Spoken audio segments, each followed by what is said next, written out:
কি কোন কাজ সামলাবো আমি?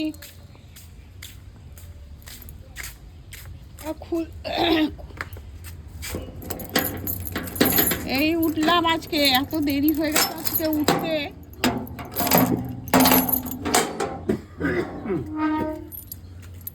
দাও শাক কিনছি।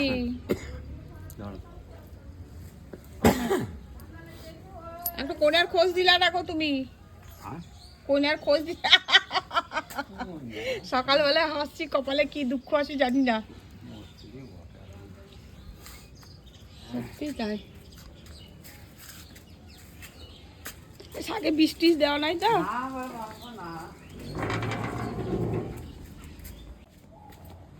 ওটা জামা পরে না, ওই যে না পরিষ্কার করবো। তো বেলা হয়ে গেছে, কাজ করবো, ঝাড়ু বাড়ি কখন? আবার চলে গেল কোথায় কুকুর দেখে। ওই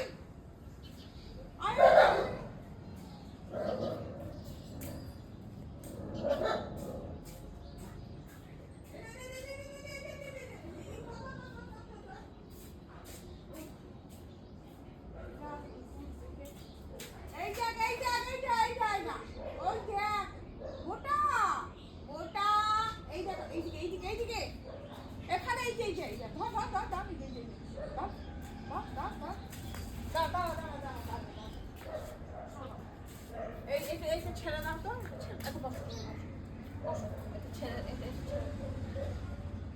পালাবে না কিন্তু, মারবো। হ্যাঁ, কাজের দেরি হয়ে যাচ্ছে না। কেমন ঠান্ডা, কেমন ঠান্ডা।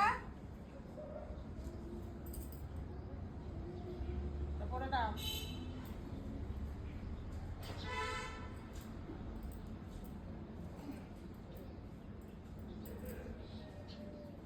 পালিয়ে যাবে না।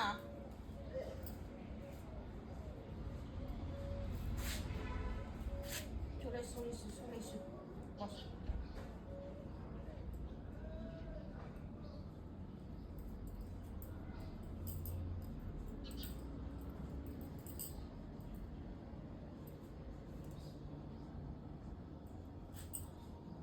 জামা পড়াতেই 1 ঘন্টা, কাজ করবো কখন?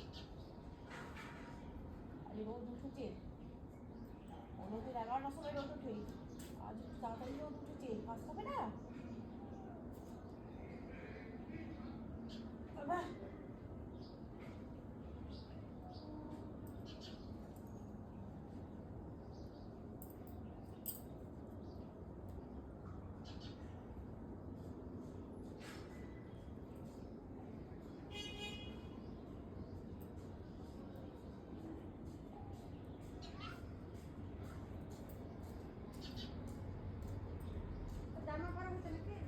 আর বলো না, ওইটা ময়লা হয়ে গেছে না,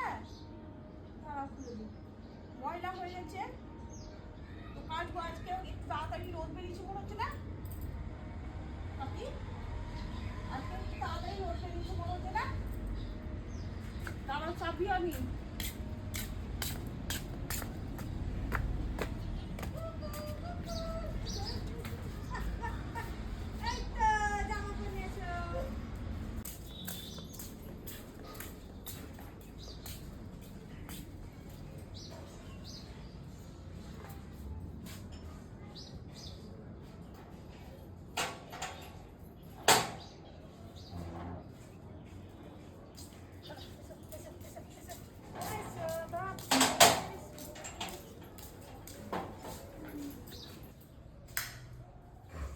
দেখো আমি এইমাত্র উঠলাম। কেন আজ এত দেরি? কে জানি, আমি ঘুমিয়ে গেছিলাম, আমি জানি না। অ্যালার্জির ওষুধ খেয়েছিলাম, ঠান্ডা লেগেছে প্রচন্ড। এখনো ধান ধরা হয়নি। মুনিশ পাচ্ছিলাম না যে, মুনিশ পেয়েছি। ধরা পোকা আর ইয়ে আছে, ওগুলো ফেলবে, ঠিক নোংরা আছে। ঝুলা আনি তো, ফুটো ঝুলা বাড়ি দাও, দাও। ঝোলা আনুনি? না, ঝুলাটা তো আনুনি। দেখুন আমি ঝাড়ু দিতে চলে এলাম। প্রথমে আমি রুমগুলো ঝাড়ু দিয়ে তারপর আমি বাইরেরটা ঝাড় দেবো, ততক্ষণে একটু মানে কুয়াশাটা কেটে যাবে। এখন কুয়াশা পড়ছে বলে ঘরের ভিতরে যে কাজগুলো সেগুলো করে নিচ্ছি। ঠান্ডা, তোমাদের তো উঠতেই হবে, এটা তো ডেলিকার কাজ। হ্যাঁ, তো কালকে আমি কাজ করতে করতে আমি বলেছিলাম যতটা গীতার প্রথম অধ্যায়টা, তারপর থেকে আমি বলছি। কালকে শেষ কথাটা ছিল অর্জুন শ্রীকৃষ্ণকে বলেছিলেন যে আমাকে পাপ কার্যে নিয়োজিত করো না। তারপরের অধ্যায়ে, দ্বিতীয় অধ্যায়ে আমি তারপর থেকেই বলছি। ওই কথাটা শুনে তখন ভগবান শ্রীকৃষ্ণ বিষাদগ্রস্ত অর্জুনকে পাপ পুণ্য কর্তব্য অকর্তব্যের নিকট তত্ত্বকথা বোঝাতে লাগলেন এবং বললেন যে তুমি যা বলছো অতি সত্য। যুদ্ধ করতে হলে উভয় পক্ষেরই মৃত্যু হয়, তাহাতে কোনো ভুল নাই। কিন্তু মৃত্যু কি? মানুষ প্রথমে জন্ম নেয় শিশুরূপে, ক্রমে তার শৈশব আসে, কৈশোর আসে, যৌবন পার হয়ে তারপর বার্ধক্য আসে। তো ওই রূপে মৃত্যু মনুষ্যের আর এক রকম পর্যায়। দেহ পূর্বরূপ থেকে অন্য রূপে পরিবর্তিত হয়। এই পরিবর্তনের ফলে দেহ অন্য রূপ প্রাপ্ত হয়, কিন্তু আত্মার কোনো পরিবর্তন হয় না। আত্মার ক্ষয় ও মৃত্যুও নাই। এই জন্য জ্ঞানীজন নশ্বর জীবনের জন্য কোনোদিন শোক প্রকাশ করেন না। লোকে যেমন পুরাতন কাপড় ফেলে নতুন কাপড় পরিধান করে, সেইরূপ আত্মাও জীর্ণ দেহ ত্যাগ করে নবদেহ ধারণ করে। অবিনশ্বর আত্মা ধরাছোঁয়ার বাইরে, মানে অতীত আর কি। কর্মই ধর্ম। অতএব কর্ম প্রত্যেককেই, মানে সকলকেই করতে হয়, এতে ব্রহ্মজ্ঞানীও বাদ যায় না। তবে ব্রহ্মজ্ঞানীর কর্ম হচ্ছে নিষ্কাম। ভগবান শ্রীকৃষ্ণ অর্জুনকে এই রূপে নিষ্কামভাবে যুদ্ধ করতে বললেন এবং ক্ষত্রিয় ধর্ম পালন করতে বললেন। তো দেখুন, আমার ঝাড় দিতে দিতে আমার যতটা পারলাম শোনালাম। পরের দিনকে আমি তৃতীয় অধ্যায়টা শোনাবো। তো আমার ঝাড় দেওয়া হয়ে গেল। এরপরে আমি একটু জল দেবো, বাসন ধোবো, অনেক কিছু কাজ আছে।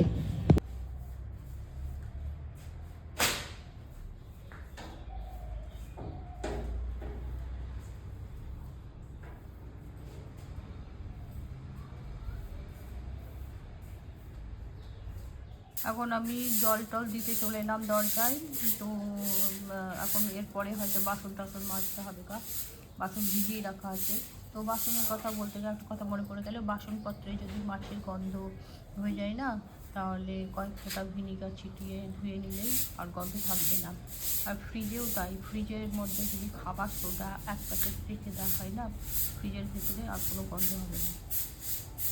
তো তরকারি কাটতে গেলে যদি আঙুলে যদি দাগ লেগে যায়, দাগ হয়ে যায়, তাহলে অল্প ভিনিগার না থাকে লেবুর রস আর নুন যদি একটু ঘষে দেওয়া যায়, দিয়ে খানিকক্ষণ রেখে দিতে হবে, যদি ধুয়ে নেওয়া যায় তাহলে দাগটা উঠে যায়। তো এই ছিল আমার আজকে টিপস। তা এখন আমি চলে যাই, দেখি।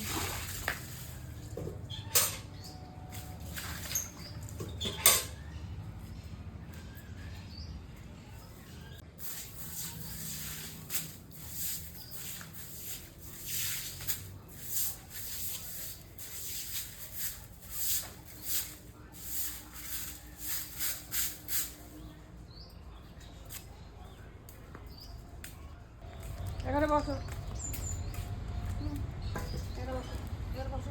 এখানে উঠো। ঠান্ডা ঠান্ডা, এখানে বসো, এখানে বসো, উঠে এসো। ঠান্ডা তো মাটিতে।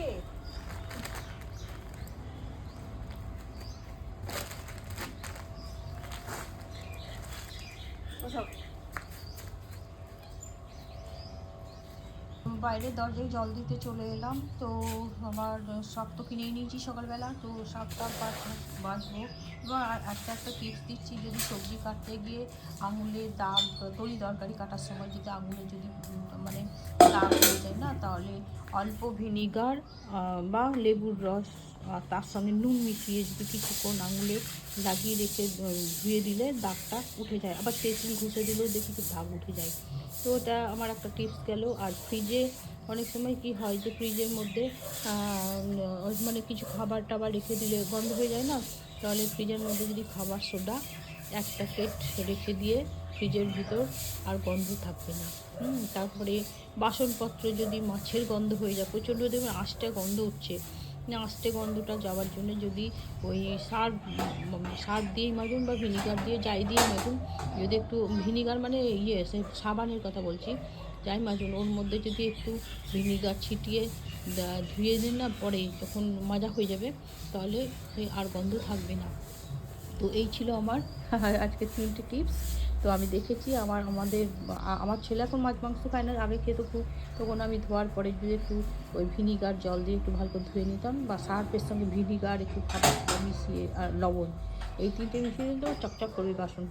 তো আমি এই দিয়েই মাজতাম আর কি, এখনও ধুই মাঝে মাঝে, ভিনিগার, লবণ আর খাবার সোডা দিয়ে বাসনটা ধুলে চকচক করে, বেশি মাজতে হয় না আর কি। তো এই ছিল আজকের আমার টিপস।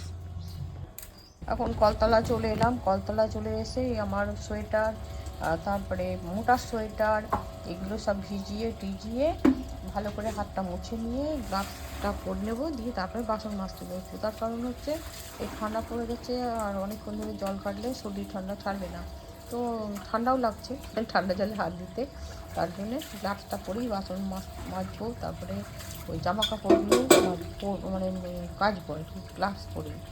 তো আমি এখন বাসন মাজতে বসে গেলাম।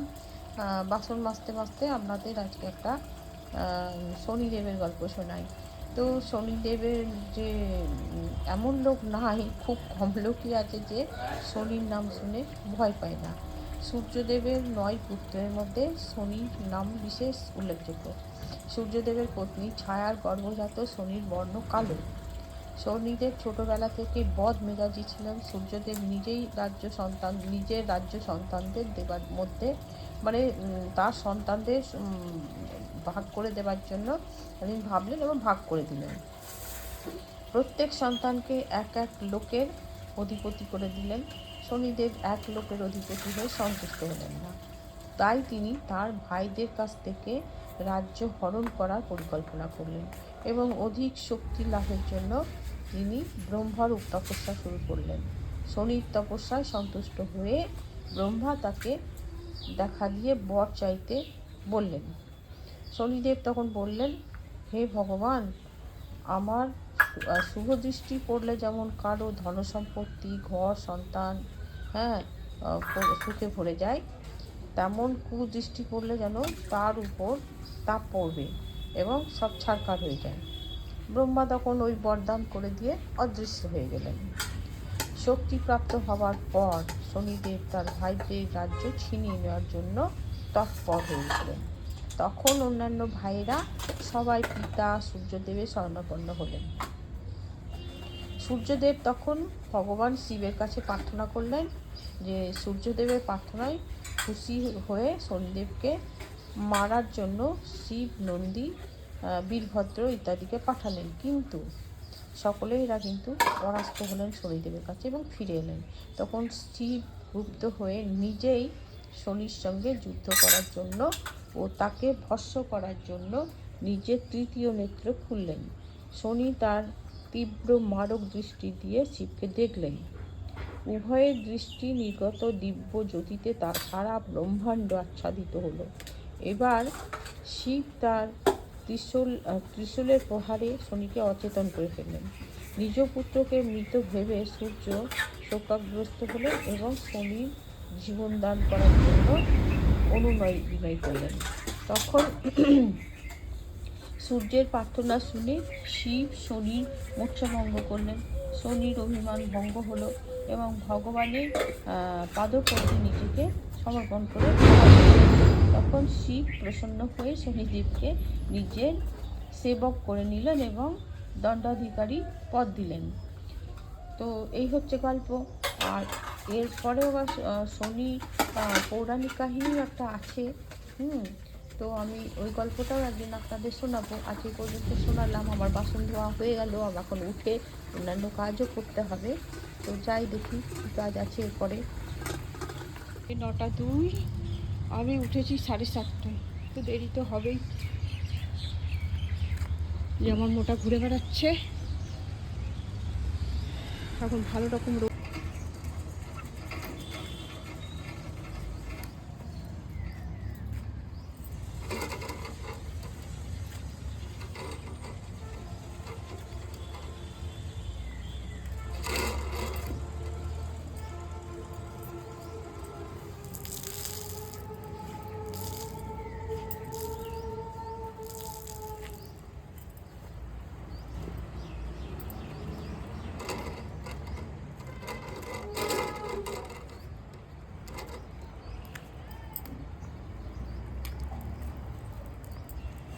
চারিদিকে ঘুরে ঘুরে বেড়াচ্ছি, দেখে বেড়াচ্ছি।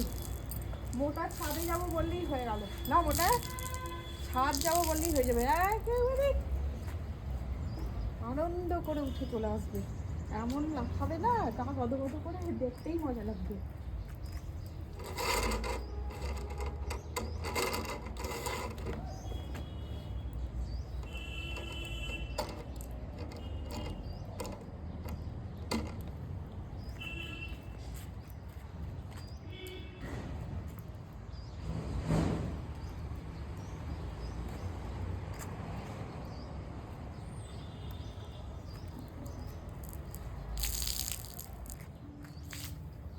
তোমার মেলা হয়ে গেল, এখন মোটাকে ডেকে নিই। মোটা, মোটা চলো নিচে যাবো, চলো চলো চলো চলো চলো, তাড়াতাড়ি তাড়াতাড়ি চলো, নামো।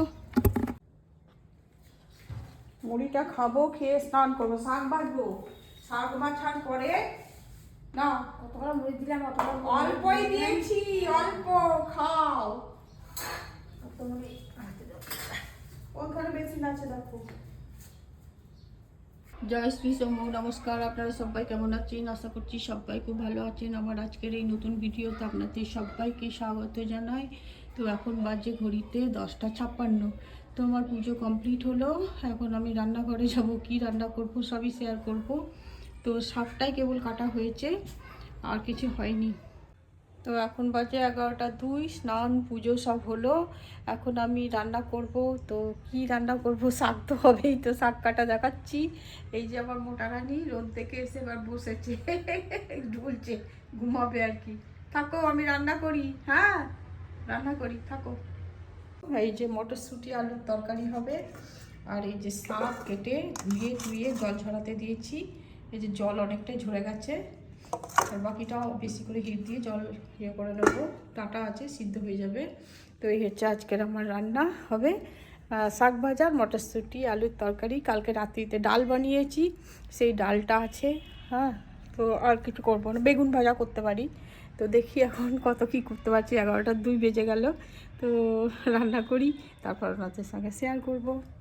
শুভ দুপুর বন্ধুরা, এখন বাজে 1:32। তো আমরা ভাত নিয়ে নিয়েছি। আজকে দুপুরের মেনু হচ্ছে শাক ভাজা, বেগুন ভাজা, আর কালকের ফুলকপি আলু মটরশুঁটি ভাজা আমার ছেলেকে দিয়েছি, আমি মুড়ি দিয়ে খেয়েছি। আর এই যে মটরশুঁটি আলুর তরকারি, আর টমেটো, আর ইয়ে কী বলে, খেজুর দিয়ে চাটনি। তো আমিও তাই তাই নিয়ে নিয়েছি। তো এখন আমরা খাবো, আপনারাও খান।